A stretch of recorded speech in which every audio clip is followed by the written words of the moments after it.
Olá, estamos começando mais um episódio do Pod Bari e hoje com um assunto que é o dia a dia de toda mulher, que é a anticoncepção pré e pós-bariátrica. E estamos hoje então com a convidada para falar especialmente sobre esse assunto e com as minhas amigas a Ana Karina e a Martinha. Vamos lá, Má?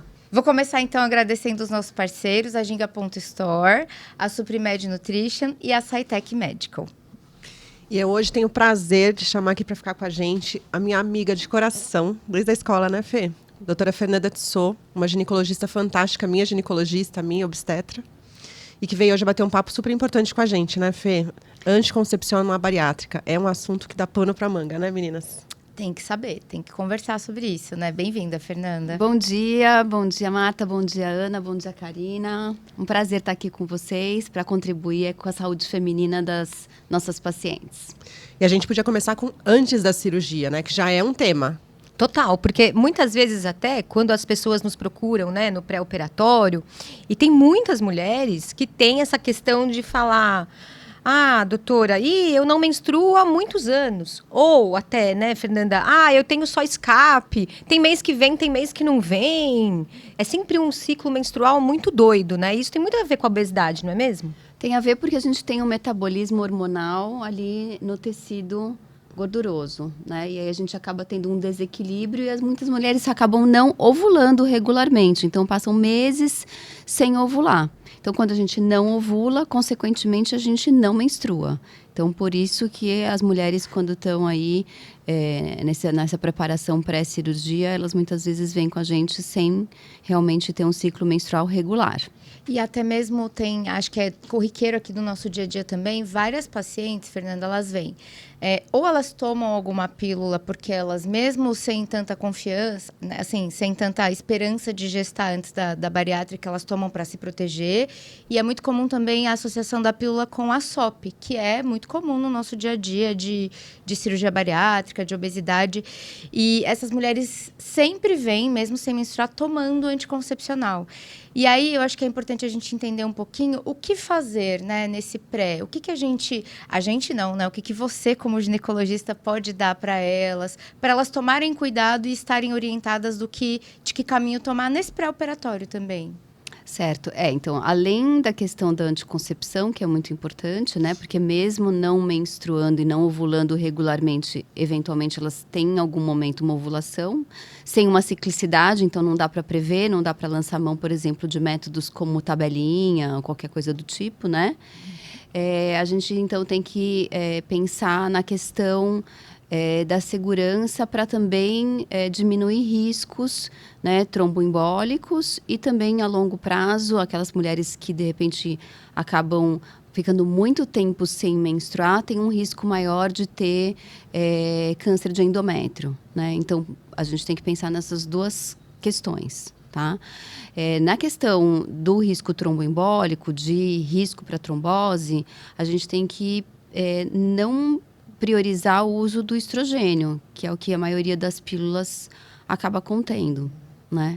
Então, a gente dá preferência por pílulas que não têm estrogênio ou, principalmente, por outros métodos de longa duração que são mais fáceis, que ela não tem que ficar... Hoje, acho que a tendência das mulheres é não ter que ficar se preocupando muito em algo que eu tenho que tomar todos os dias, tem horário para tomar, se não tomar direito, esquece, tudo isso mais, né? Entendi. Então, e mesmo para essa questão aí de proteção contra o risco de câncer de endométrio, muitas vezes a gente acaba, então, sugerindo de colocar um DIU medicado, né? Fê, uma pergunta que todas as mulheres fazem no consultório, não sei para vocês, mas pra gente é muito frequente. Ana, eu não quero entrar com anticoncepcional porque anticoncepcional engorda. Isso é fato ou é mito? Hoje em dia a gente tem pílulas com hormônios numa dosagem muito baixa e hormônios cada vez menos sintéticos e mais parecidos com o que a gente mesmo produz, né? A gente evita falar bioidêntico, tá? Mas muito mais, a molécula muito mais parecida com o que é produzido nos ovários. Acaba tendo um pouco mais de edema, um pouquinho mais de retenção, mas não chega a ser algo que realmente interfere de trazer um ganho real de peso, né? Então, acho que isso pode ficar tranquilo. Não vai ser aquela coisa que a paciente às vezes fala, né? Não, porque depois que eu comecei a tomar pílula, virei obesa. Não é, né? O caminho natural da doença, talvez, associada ao hormônio. Eu acho até, eu sempre brinco com as minhas pacientes que namorar engorda, né? Então, quando as pessoas começam a namorar... Casar, então? Elas começam a sair para jantar, elas tomam mais vinho, e isso também traz, né? Aí um ganho extra de peso, né? Então, acho que a gente tem que conseguir separar bem as coisas, né? Quando casar, nem mais ainda, porque todo mundo quer casar bem magrinho, então emagrece super pra ficar assim, cabendo vestido de noiva.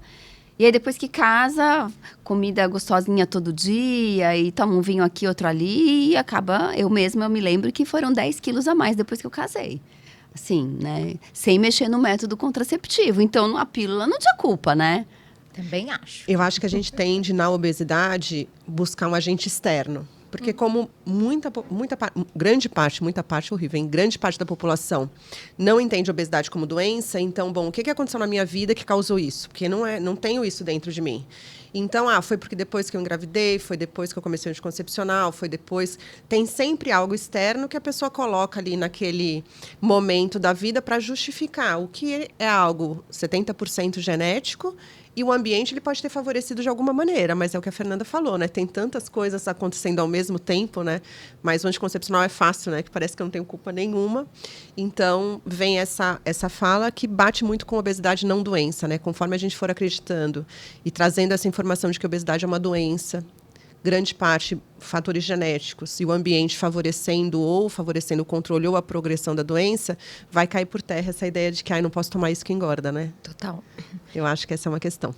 E também eu acho que nessa questão do pré-operatório, né, quando a paciente nos procura, né, já com esse desejo de fazer a cirurgia bariátrica, a gente também tem que conversar sobre essa questão da anticoncepção durante esse processo, né, do pré-operatório, porque muitas vezes, como você mesma falou, né, Fê, a mulher não tem tanto essa preocupação no pré, ou porque eu não engravido mesmo, eu tô assim há muito tempo e etc, ou até muito porque ela menstrua demais e a gente tem também que evitar, né, que ela tenha anemia no pós-operatório. Então, cabe a nós médicos também falar para essa paciente nesse processo do pré-operatório, enquanto está fazendo os exames, as avaliações, esperando o convênio liberar a cirurgia, já ir na gineca, né, de confiança, para ela passar o melhor método contraceptivo, porque depois da cirurgia, tudo isso que a gente está falando, de ciclo hormonal, de sintomas, sinais e sintomas, etc., tudo muda, né? Realmente, essa questão hormonal, ela muda tudo para essa mulher. E ela tem que estar preparada, do ponto de vista da saúde ginecológica dela, para enfrentar melhor o pós-operatório. Eu acho que, além da anemia, muito a questão de que pegamos mulheres que têm uma questão de fertilidade por conta da obesidade. E emagrece muito rápido, né? Então, naqueles primeiros 2, 3 meses em que você perde, às vezes, 15%, 17% do peso, melhora muito a questão da ovulação. E essa mulher vem acostumada com pré-operatório, que ela não se cuidava muito, mas tem lá 20 anos de casada e nada aconteceu. E aí, de repente, tem uma gravidez numa fase que não pode acontecer, né? E eu acho que talvez cabe aqui também trazer, que eu acho que trazer dados reais assustam as mulheres, né? Então, acho que é importante falar, porque ele fala, nossa, ouvi falar da vizinha, da cunhada, né? Enfim. Eu já tive casos de mulheres que operaram grávidas. Eu já fiz também. Tá? Sem Já diagnóstico. tive, sem diagnóstico. Por quê? No pré-operatório, a gente não pede o beta-HCG no pré? Com Só que a gente pede... Demora ali 3, 4, 5 semanas para operar. E aí demora um pouquinho. Teoricamente, deveria pedir um beta... O livro fala, você deveria pedir um beta-HCG no dia anterior à cirurgia. Mas na prática, a gente não consegue fazer isso. Não. Mas a gente fala para a mulher fazer a prevenção da gravidez. Não fez. Já tive paciente que operou grávida. Já tive pacientes, como a Ana falou, que tinha muita dificuldade de engravidar no pré-operatório, casadas, tinha vida sexual ativa, mas não engravidava. Então, eu tenho dificuldade, meu marido tem dificuldade, nós não engravidamos, ok. Operou, passados 2 meses, e é sempre engraçado, porque aí, Fê, vai misturar os sintomas da bariátrica com o da gravidez, né? Isso. Porque aí é aquele momento que a mulher já tá em dieta geral, já tá comendo de tudo, tá comendo carne, comendo as comidas do dia a dia, e começa a passar mal. Começa a nausear, vomitar, nausear, vomitar, nausear, vomitar. Aí me liga. Aí eu fico achando que é da bariátrica, porque tudo é culpa da bariátrica, né? Aí, mas E na aí a gente verdade, não sabe. Pois é. E aí a gente não sabe se é um problema de adaptação, que realmente pode acontecer, né? Porque às vezes mastiga muito rápido. A gente tem, realmente, são mudanças de hábitos difíceis de fazer, muitas vezes, né? De comer devagarzinho, mastigar bem os alimentos. E aí essa mulher fala, não, doutora, eu tô fazendo tudo que a Nutri pede e eu tô passando muito mal. Aí eu fico, gente do céu. E já não menstruava regularmente, né? Então, a questão de atraso Sabe? Muito não bem. é. E aí, no fim das contas, ela estava grávida. E eu tive uma até, desculpa, só para acabar esses assuntos, mas ela não queria engravidar de jeito nenhum. Ela já tinha 2 filhos, começou com essas queixas. E no fim, ela estava grávida de trigêmeos. Ela me ligou chorando que tava grávida de Tomara um. que ela tivesse um bom acompanhamento psicológico, né? Olha, e ela é maravilhosa. Até ela na verdade, dos 3, nasceram 2, né? Mas eram 3. Porque dependendo da fase da vida, né, que a gente começa aí a ter, assim, né, esses ciclos mais confusos, a gente tem um estímulo maior do FSH, que é o hormônio folículo tem mais estimulante. chance. Então, ele já estava aumentado. Aí, quando o ovário resolve responder, daí ela acaba tendo... Não, e foi uma história muito 2, 3 engraçada. folículos dominantes, porque né? Ela me ligou chorando que estava grávida. Chorando, tipo, ai, eu tô grávida. E eu sempre, não, é uma bênção. Claro. Por mais que seja no segundo, vai fazer o quê, né? Uhum. Uma bênção, graças a Deus, que bom, vai dar tudo certo, né? Ai, doutora, eu falei, agora você vai pro obstetra, né? Mas tá tudo bem, não sei o quê, beleza. Passados 2 dias, ela me doutora, são 2. Meu Deus, né? Ah, tudo bem, que Bênção bom. em dupla. Bênção em dupla, gêmeos. Nossa, tal. E aí ela me ligou novamente, depois de alguns dias, que ela foi repetir o ultrassom, que o obstetra ficou muito desconfiado, enfim, do beta. E eram 3. Aí você já falou, chuva de bênção. Chuva de bênção. Derrama, Senhor. Aí eu fiquei sem, eu não sabia. Aí eu falei, aí eu desesperei com ela. E ela tinha acabado de se mudar para um apartamento. Aí você com ficou um muda, ela, a quartinho, doutora fala alguma os coisa. dois- ela já tinha 2, né? 2 meninos. Chuva de bênção. Enfim. E é isso, a história. Por isso que eu nunca esqueci. Porque realmente essa questão da fertilidade é muito doida, né? Sobe demais. Acho que a gente então tem que reforçar que, na verdade, talvez seja o momento ideal logo realmente na preparação da cirurgia, né? Acho que é porque depois tantas outras questões que começam a intervir, né? E que daí acaba perdendo um pouco o foco. E talvez até trazer isso para o âmbito da nossa saúde geral, né? Então, assim, você vai fazer uma cirurgia, você vai fazer um procedimento que vai transformar a sua vida, tantos hábitos, tantas coisas vão mudar. Vamos deixar tudo alinhadinho, né? Exato. Com Como é que está a certeza. sua saúde ginecológica? Como é que tá os seus exames preventivos, né? Acredito que as meninas aqui já devem ter pegado também. Às vezes a gente vai fazer os exames pré-operatórios E faz um encontra diagnóstico. diagnósticos. Câncer de tireoide, que é comum em mulher jovem, né? Então, outras coisas que por isso que vale a pena fazer os exames para a gente entender também como é que está a saúde geral dessa mulher. Importante, né? Uma equipe multidisciplinar, né? Que Exato. tem esse olhar completo aí. Integral. Ao redor, né? E Fê, uma pergunta que muitas me ligam. Passei no ginecologista e ele pediu para colocar um Implanon. O que a senhora acha? Porque para o leigo é difícil entender qual é a tomada de decisão entre colocar um DIU com medicação, com progestágeno, um Implanon, a injeção. Então, eles ficam muito perdidos na tomada de decisão. Qual é o teu critério de escolha? Da onde você bate para, eu vou colocar um Implanon, ou um DIU, ou injeção? O que é? Ana, na verdade, quem escolhe é a paciente. Mas o que né? você explica para ela ter essa A tomada? gente tem que explicar a questão de, eficácia, né? Então, acho que é muito importante. Então, os métodos de longa duração, tanto o DIU quanto o implante, eles realmente têm aí uma eficácia ótima, porque independe do uso. A injeção vai depender do uso, dela lembrar, né, de não deixar passar. Eu já tirava injeção Então, fora da minha vida. Mas assim, tem pessoas que falam, não, eu sou super organizada, sou metódica, eu prefiro, né? Então, eu sempre começo pelo que ela não pode, explicando por que ela não pode, na verdade, né? Então, na questão das mulheres que vão ser submetidas a cirurgias que interferem na absorção da medicação, então a gente tem que lembrar que a gente vai perder muita eficácia, então que a gente não vai poder confiar. Então, pílula não vai ser uma opção. A questão também, por exemplo, de adesivo, a gente tem que lembrar que a gente tem adesivo, mas adesivo depende da questão de massa corpórea, né? Então, acaba não atingindo o nível protetor adequado, mesmo que tenha absorção. Então, realmente vai ficar entre o implante, o DIU medicado.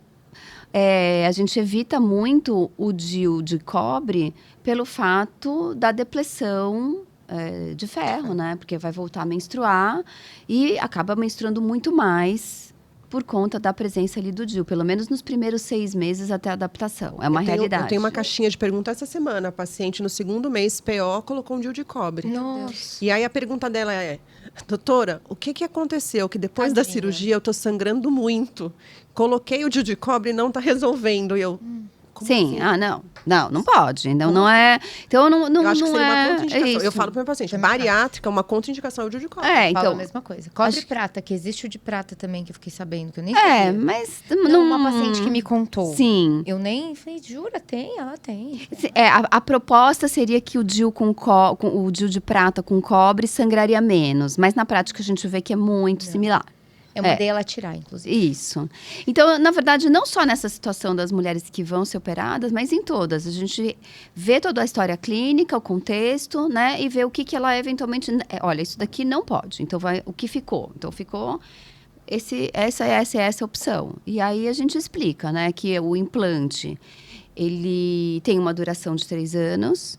Ele é ótimo para quem tem, assim, uma variação de humor muito grande, porque ele tem ali um hormônio sistêmico que mantém uma dose contínua diária que evita essa variação. Legal. Então, isso melhora a aí, hein? TPM, né? Comecei a Uau. me interessar. Esse daí tá achando a família agradece, Comecei as a pessoas me próximas interessar. agradecem também. Mas, assim, a questão é que, muitas vezes, ele não tem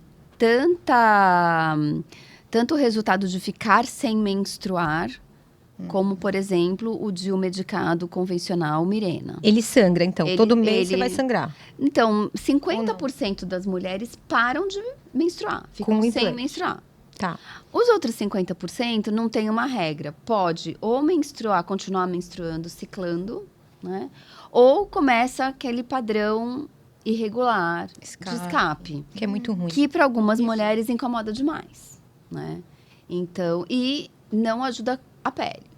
Então, aquela mulher que chega pra gente usando, por exemplo, uma pílula de estrogênio mais progesterona, né? Principalmente quem tem um quadro de hiperandrogenismo por conta do ovário policístico e tal. Então, ela está usando ali um progestágeno que melhora, que é muito antiandrogênico. Então, melhora muito a pele. A pele fica ótima. E aí, de repente, ela muda desse que ajuda muito a pele para o implante que não ajuda nada a pele. E, às vezes, deixa um pouquinho oleosa. Então, ela é uma reclamação. Então, isso é um Entendi. ponto. Né? Olha só. Porque a gente quer ficar bonita, né? Ninguém Claro. quer ficar com a pele feia, Você né? tem um implanão e um Roacutan.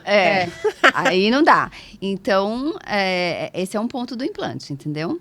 Mas a gente tem que botar tudo na mesa e a paciente vai escolher. Você sabe que eu passei por isso, né? Assim, do implante, eu tirei. Não do implante, porque o implante não tem como tirar, né? Ele fica lá. Tira. Tira, dá pra tirar? O implante contraceptivo, você põe e depois você tem que tirar. Dá pra tirar. Ah. Tá lá. O Não, implante. É gente, diferente de um desculpa. chip. Não, eu sei, mas é porque a minha paciente falou que já é o terceiro que ela coloca.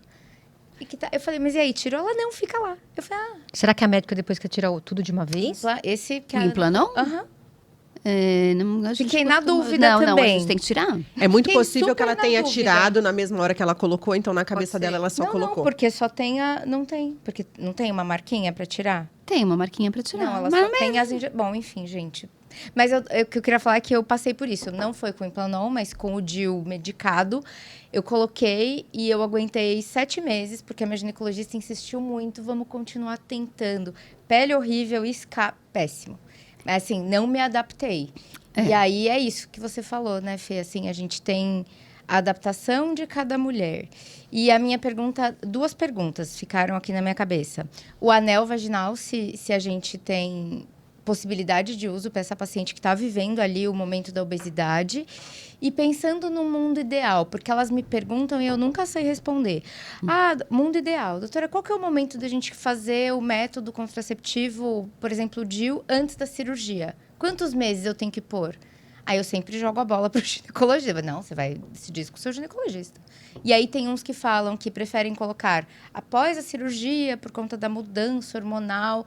Já ouvi, já recebi mensagens de colegas falando isso. E tem outros que falam, não, quanto antes melhor. Porque aí o processo de adaptação vai correr muito melhor. A partir do momento que eu não quero engravidar, esse é o momento que eu tenho que colocar o método contraceptivo. Acabou. Acabou? Então, mesmo que eu esteja no planejamento e vou fazer a cirurgia daqui a 1 ano, eu já posso colocar. Se ela não tem contraindicação nesse momento. Não é verdade? Então, acho que é isso. O método contraceptivo a pessoa veio, solicitou, é nesse momento. a gente não deve ficar perdendo tempo, né? E claro que nos extremos, acho que ainda mais, né? Adolescente, né? Pelo fato de também tomar decisões precipitadas, né? Não ter uma decisão de risco adequada. E nas pacientes que estão numa fase um pouco mais avançada, aquilo que eu estava falando, às vezes você acaba tendo por esse eixo do FSH, né? Desse estímulo que a gente recebe nos ovários está muito errático, às vezes o FSH está tão alto que de repente ela ovula e daí ela ovula Um montão. Né? Então, eu acho que a gente, assim, no momento que solicitou, eu vou propor. Olha, então, ou a gente vai fazer isso, ou a gente vai fazer isso. Pense o que faz mais sentido para você. Tá, né? mas eu digo assim, principalmente nessas pacientes que, ou aquele caso que a Karina falou, não, mas eu não engravido mesmo. Eu vou planejar minha bariátrica, mas eu não engravido, não tem jeito. Ou aquela que está tomando pílula. Em que momento a gente faz a transição? O quanto antes, mas se a gente pudesse, sei lá, seria muito interessante colocar o DIU 6 meses antes, entendeu? Não tem. Não tem isso. Não tem isso. Tá. Não tem isso. Agora, a gente tem hoje no mercado aqui no Brasil 2 DIUs medicados, né? Então, a gente tem um que tem uma dose maior, ele é maior, o tamanho, e ele libera uma dose maior. E aí, a chance de parar de menstruar gira ao redor de 70%. Tá? Que é o Mirena. Que é o Mirena. Tá? Já o outro DIU medicado, que é o Cailina, ele tem menos da metade da dose, né? Então, você acaba tendo aí uma chance um pouquinho menor de parar de menstruar definitivamente. Mas tem uma vantagem, porque por ele ser menor de tamanho, a inserção é muito mais tranquila em ambiente de consultório. Entendi. Né? Então, aquelas mulheres, por exemplo, que não tiveram parto normal, né, que o colo do útero é muito fechadinho e tal, a inserção do Cailina é muito mais confortável, tá? Então, mas isso é uma coisa que a gente tem que sempre deixar bem claro, assim, o padrão de menstruação não dá para prever. A gente tem que colocar e ver como que você vai se adaptar. Por outro lado, por fato da gente ter menos concentração hormonal, o impacto na pele é menor. Né? Entendeu? Que você falou, minha pele ficou oleosa e tal. Então, se você usar um que tem um pouquinho menos, você vai ter um impacto na pele um pouquinho menos. Mas isso que você falou, que você viveu, é o dia a dia. Quem está transicionando de um método que super ajuda a pele e para um que não ajuda. Assim. Foi um tormento. E Fê, uma pergunta que para mim é importante. Eu peço uma janela de 2 meses, mas na retirada do estrogênio para diminuir risco de trombose. Porque não adianta parar o anticoncepcional uma semana antes da cirurgia. Claro que não. Então, você acha que essa janela de 2 meses sem estrogênio... Então, eu recebo pacientes, apesar de uma obesidade severa, usando anticoncepcional via oral com estrogênio. Um monte. Mesmo que eu entenda particularmente que é uma paciente de risco para trombose só por ter obesidade. Não deveria usar estrogênio. Mas está, por algum motivo, porque tem SOP, enfim.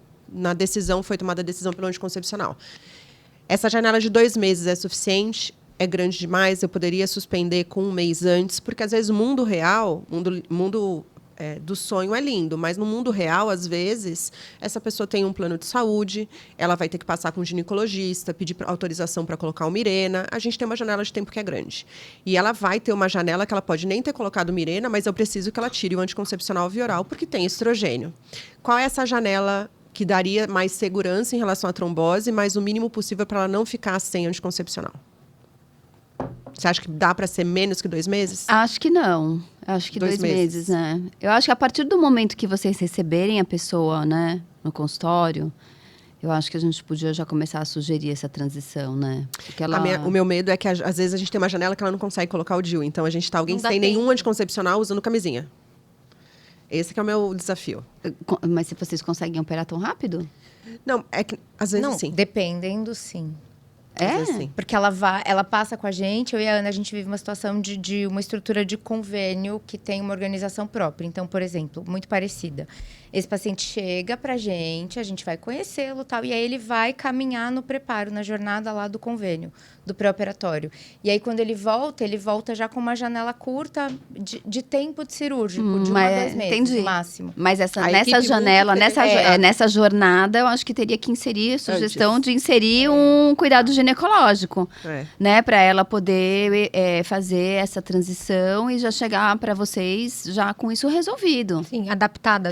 Ter esse aconselhamento, assim como ela tem outros aconselhamentos. O Acho que anel seria uma opção nessa Então, janela? esqueci Não. de te, Eu ia esqueci de te perguntar do anel. responder. O anel entra um pouquinho no mesmo contexto do adesivo, da questão Do da peso. dose. Não sabe? Olha só, É. várias pacientes Elas usando põem anel, dois. gente. Olha. Não, tenho várias pacientes com uma obesidade severa, várias, me vem umas 3 ou 4 na cabeça aqui, ó, que estão usando anel. Mas o anel também tem estrogênio, Que bom. tá? Então, eu acho que realmente, assim, fica ali de primeira opção de um medicado junto com o implante, Tá. a depender do gosto da paciente, né? E depois, a injeção que não tem estrogênio é uma injeção que tem só progesterona e a gente sabe que a longo prazo a gente acaba tendo um risco maior para perda de densidade óssea, né? Então já vai ser uma pessoa que vai Já vai estar ter por uma conta da cirurgia. depressão. E aí você Já tem um isso risco mais maior. alguma coisa. Tudo bem que é pequeno, não é muito, e que teoricamente não é definitivo. Então, quando se você para o uso, ele para um pouco, mas não é a minha primeira opção. Não, e traz uma situação, assim, da injeção particularmente, que simula um pouco uma certa menopausa, sabe? A dose é mais alta, Porque é isso? muito alto nesse sentido. É, de depósito, né? De 3 em 3 meses, entendeu? Então, não é confortável, não. Acho que... Deve caminhar a longo prazo para realmente ficar o DIU com medicação e o implante, as opções melhores. Sim. Independente de obesidade, talvez, até, pelo que eu estou entendendo. Não. Uma pessoa, uma jovem magra, o anticoncepcional via oral estaria ok. Melhora a pele, né, Ana? Eu Essa coisa da melhora da pele, assim, é algo Eu que... voltei pra ele. Assim, para adolescente, o que é mais importante? Nem é não engravidar, porque elas não estão calculando o nem É a pensando risco. mãe que está pensando. Isso aí é a preocupação dos pais, né? Mas é a questão da pele. A primeira coisa que as meninas perguntam, assim, minha pele vai piorar? Não, a pele vai melhorar. A pele melhora, né? Então, não. E as doses cada vez menores e com hormônios cada vez mais parecidos com o que a gente produz nos ovários. Então, acho que não. E Fê, agora saindo um pouco mais uma curiosidade minha, que não tem nem relação com a anticoncepção, por que naquela fase em que acabei de operar, algumas mulheres nos primeiros 2, 3 meses têm ciclos com alto fluxo, absolutamente errático, e chegam a ficar 1 mês sangrando o mês inteiro, e era algo que não tinha no pré-operatório. Então, atribuo ao emagrecimento. Mas qual é o impacto? Esses 10% de perda de peso do primeiro mês já é possível em alguém que não tem... Porque tem a mulher que o marido fez vasectomia, ela não usa nada. Sim. E aí sangra, eu já tive que internar por sangramento. Por quê? Acho que principalmente por conta dessa intervenção aí da transformação periférica hormonal na gordura, né? Que sofre, porque perder 10, 15% de peso é muito, né? É muito. Então, isso vai trazer um sangramento uterino disfuncional, né? Eu tô com uma conta paciente hormonal, assim agora. Eu ia né? perguntar E exatamente nesse isso. sangramento uterino disfuncional, óbvio, vai colocar... Eu já tive paciente que neste sangramento uterino disfuncional, eu falei, vamos colocar um DIU agora. Expeliu o DIU, com 1 semana. Nossa. Expeliu o DIU. Aí voltou para o hospital. E eu falei, bom, Transamin. Entra com Transamin. Diminui aquele fluxo naqueles 2, 3 dias. Mas aí vai colocar outro DIU que já expeliu um. Então, você acha que isso vai passar com o tempo? Porque a minha percepção de consultório é que é 2, 3 meses nessa loucura... Fica anêmica, repõe ferro, mas depois volta... Parece que é um padrão. Sim, ele está tentando o ciclo está tentando se achar, né? Porque é um ciclo hipotálamo, hipófise, ovariano, uterino, né? E, claro, tem a questão do hipotálamo também, né? Isso. De muita... Estímulo. Então, eu acho que é isso mesmo. Acho que esse primeiro período aí Tende a passar. tende a passar. Sabe que eu lembrei também? Acho que vocês já tiveram também. Algumas pacientes, não é tão comum, mas depois de um médio comum. Depois de um grande, geralmente ali perto dos 4, 6 meses, que está chegando ali nos 25%, 20% de perda de peso, o DIU sai fora do lugar. Eu tenho algumas pacientes, juro. Não, se eu sou... Gente, se algumas, isso aconteceu, não me assim, contaram. Vou te falar que eu tenho verdade verdadeira. De paciente uma me ligou que estava no Rio de Janeiro, ela trabalha com turismo e tal. Tô aqui no hospital e o DIU saiu. Eu falei, ué, volta pra casa, né? Deixa o DIU aí, vem pra casa, depois você põe outro. Não tem o que fazer. É por causa da bariátrica. Foi muito boa essa ligação. Não, mas é porque ela sangrou e ela não sangrava há 2 anos. E aí, enfim. E ela perdeu peso, chegando nos 2 anos, ela completou ali uma perda de peso bem expressiva, tal. Tava viajando, foi pro hospital porque sangrou, DIU na cavidade vaginal ali. Não tava nem mais no colo, enfim, não sei direito. Tá. Mas, gente, eu tenho alguns casos de DIU fora do Eu lugar. já vi naquele primeiro trimestre não é que vem um comum. fluxo louco. Não é mesmo? comum. Olha, Eu acho que devia ter tá mais, mapeado isso. tá mais relacionado com essa questão do aumento do fluxo importante. Né? Então, abertura do colo. Porque menstrua muito, aí vai querendo sair. Mas entendeu? assim, não é... isso. Gente, mas assim, o DIU, ele é um método contraceptivo um dos mais seguros. Então, assim... Ele é maravilhoso.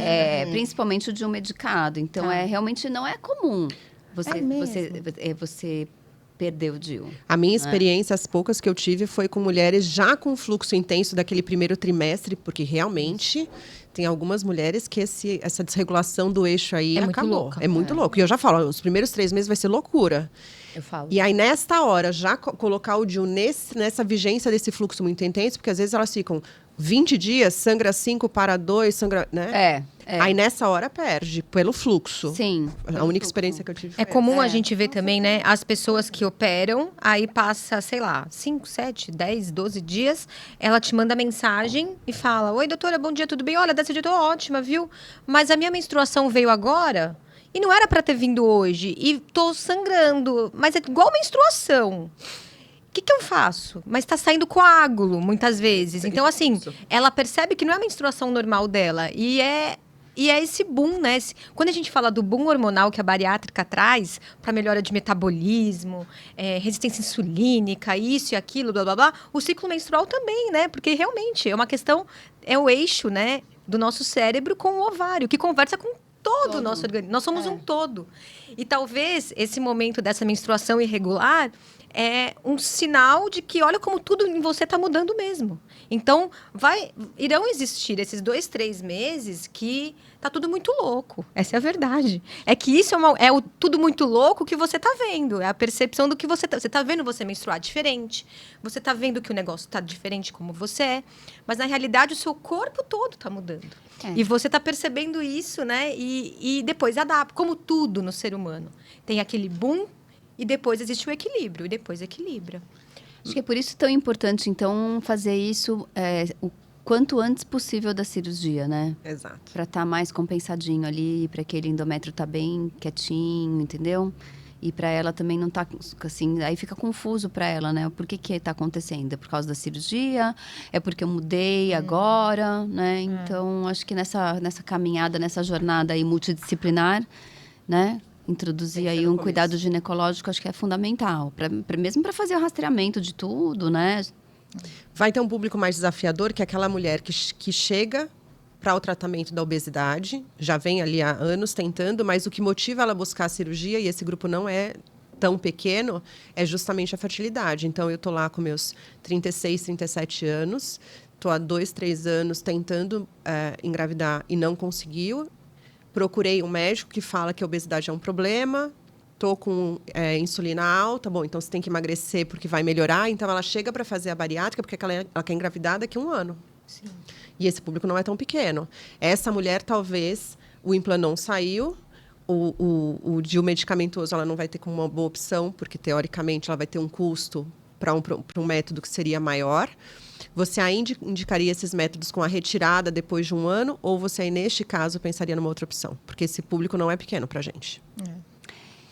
Eu acho que sim, Ana, porque a gente tem que pensar sempre na eficácia, né? E engravidar sem ter esse planejamento aí 1, 2 anos depois da cirurgia, né? Com riscos grandes, né? De depressão, nutricional. Do feto. E daí, exatamente, né? Formação. Então, acho que sim. Acho que eu Coloco um DIU agora, um Mirena, e eu tiro daqui a 1 ano. É isso, exato. Ou mesmo um implante, né? Eu acho que o procedimento em si é um procedimento relativamente tranquilo. O implante, você faz ali uma anestesiazinha local, coloca o implante, faz uma compressão, que às vezes costuma dar ali um pouquinho de uma equimose, um hematoma e tal, e fica super bem. Para quem toma citoneurin intramuscular, às vezes, todo mês, fica tranquilo. Isso não é nada, Não é nada, realmente, não é nada. A inserção do DIU, ela pode ser um pouco mais desconfortável, né? Você lembra o meu? Por quê? Eu fui fazer no consultório. Conta pro eu Brasil. tive um reflexo vagal. Você deu uma desmaiada? Desmaiou. Coitada da Fernanda. Não, mas aí a gente faz com calma, faz tranquila, né? Faz com anestesiazinha local. O ideal, se são mulheres que menstruam, o ideal é sempre colocar menstruada. Por 2 motivos. Primeiro, eu tenho certeza que eu não tô gestante. Certo? Fantástico. E segundo, que daí o canalzinho, Tá aberto, o colo tá do aberto. útero tá mais abertinho e tal. Então, a gente consegue inserir com mais tranquilidade, né? Aquelas histórias do bebezinho nascer segurando o DIU, é mito ou é verdade? Isso daí que falam que é inteligência artificial ou é verdade? Muito, muito, muito raro. Tá. Não Que a nem gente uma vê. espada. Nem gente, mas nem laqueadura e nem vasectomia 100%. Exatamente. Né? Então, isso que a gente tem que reforçar, Total. tá? E como eu falei pra vocês, assim, acho que 100% é só não fazer.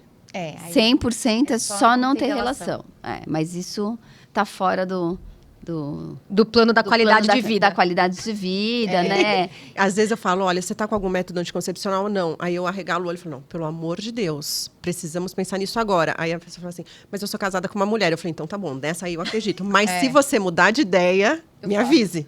Porque a gente tem que pensar antes da cirurgia. Então acho que não fazer é o único método 100%. Exatamente. Ou ter uma parceria feminina, que daí fica tudo tranquilo. Exato. Gente, eu lembro do cursinho, nada a ver a história, mas assim, é que era muito engraçado. Tinha uma foto na apostila do cursinho, na parte de ginecologia, que tinha um nenê, assim, um recém-nascido com o DIU espetado da cabeça. Não acredito. Juro por Deus. Gente. Eu olhava aquilo e era. Eu e a Karina, a gente fez a mesma faculdade, a gente teve o mesmo professor, que era o Edmir, incrível. E ele mostrava aquela foto assim: ó, tá vendo? Se não pôr direitinho e se transar, ó, o que vai acontecer? Ele falava pra lá. A gente ficava assim, ó. Eu já tive Maravilhoso. uma paciente que... eu vou falar o nome da criança porque ela é uma querida, Enzo Vitório, porque com 2 meses de gestação, de pós-bari, ela tinha uma obesidade severa. E aquela coisa de você pede o HCG, mas convênio não liberou naquele momento, e muda a data, Vida blá. real. Ciclo irregular, enfim. Pós-operatório, primeiro mês vomitando é a adaptação da cirurgia, não está mastigando bem. Segundo mês, teve um dia, segundo mês e pouquinho, eu falei, vai para o hospital, vamos internar, fazer todos os exames. Pensei em pedra na vesícula, porque era um negócio que, assim... E a mãe dela me ligou, tipo, meia-noite. Doutora, acabaram de subir o resultado do ultrassom e eu queria entender, porque tem um bebê de 2 meses, idade gestacional de 2 meses. Cara, meu coração veio pela boca assim, eu falei... Então, aquela coisa de não ter relação antes da cirurgia, ela não vingou, né? E aí, é uma gestação que a gente fica mais preocupada. Com porque certeza, tem uma mulher nossa. emagrecendo muito, com déficit nutricional, né? Eu tenho que ter reserva para garantir a formação do feto, o crescimento do feto. Então, não dá para a gente depois... Óbvio, a criança está linda, maravilhosa, a gente festeja, mas são meses que você fica junto com a família numa apreensão enorme. Então, acho que precisa ficar essa mensagem. São mulheres que no pré-operatório têm irregularidade, não dá para usar tabelinha, camisinha não é método anticoncepcional e muitas usam e acham que é, porque estou há 15 anos só usando isso, deu certo, então sempre vai dar. É um momento que, se engravidar nos primeiros 6 meses de cirurgia, o risco é alto de malformação do feto, baixo peso ao nascer, abortamento. Então, tem que ter essa consciência. Porque, às vezes, elas estão tão envolvidas no processo da cirurgia bariátrica e já é tão demandante esse processo, porque acompanhamento com nutri, com psico, com cardio, com endócrino, com cirurgião. Mas, sim, o ginecologista é importante e precisa lembrar disso para ir lá, vai fazer seus exames anuais, opera, com tudo feito. Dependendo da faixa etária, faz sua mamografia, faz seu ultrassom abdominal, discute o seu método anticoncepcional, porque aí você tem mais segurança, né? Eu acho que é isso, planejar a segurança em todos os sentidos. Concordam? Totalmente. Essa mensagem falou tudo, hein, Ana? Entregou tudo, né? Falou tudo. É porque queria fechar, gente. Acho que é isso. Mas realmente é um assunto que nós já estávamos querendo trazer a Fernanda aqui faz tempo, né, Fê? A gente estava com muito conflito de calendários e agendas, porque é uma demanda do nosso dia a dia do consultório, porque tem mulheres que às vezes nem vai na gineco, ou nem faz os exames anuais, ou vai eventual, ou não gostou da ginecologista que foi, e aí não faz, como a Martinha falou, às vezes toma um anticoncepcional que compra na farmácia, nem sabe o que tem, o que deixa de ter ali, etc. E é algo tão importante, né? A gente cuidar dessa saúde ginecológica dessa mulher antes dela operar e depois para ela seguir um método contraceptivo, se o desejo dela não é ter bebês, né? Que também se adapte ao corpo dela, é individual, que ela tem uma médica, que a gente fala que a gineco é a nossa clínica geral, muitas vezes, sim, não é mesmo? a gente tem que sua, ter... Eu acho que a importância de uma gineco que abrace a gente é a nossa clínica, que é nos ver todos os anos, faz os exames, vê como é que está a sua vida, a sua saúde mental, a sua saúde física. Então, a importância de ter uma ginecologista, né, Fernanda? Queria trazer isso, porque realmente gineco é uma especialidade maravilhosa quando a gente pensa na saúde da mulher. E agradeço você estar aqui com a gente no dia de hoje, viu? Eu que agradeço essa oportunidade, foi uma delícia. Vamos ver se a gente... Tem outros temas. Ou pode estar, assim, sempre auxiliando tudo que for preciso, né? Sempre tem o que discutir na saúde da mulher. Obrigada, Fernanda. A gente queria dizer que foi muito enriquecedor. E aí, pacientes, cuidado com os métodos de vocês. Procurem a Fernanda, caso precise, né? Depois a gente vai deixar ali o Instagram dela. E até o próximo Pod Baile. Obrigada, meninas. Vem com a gente.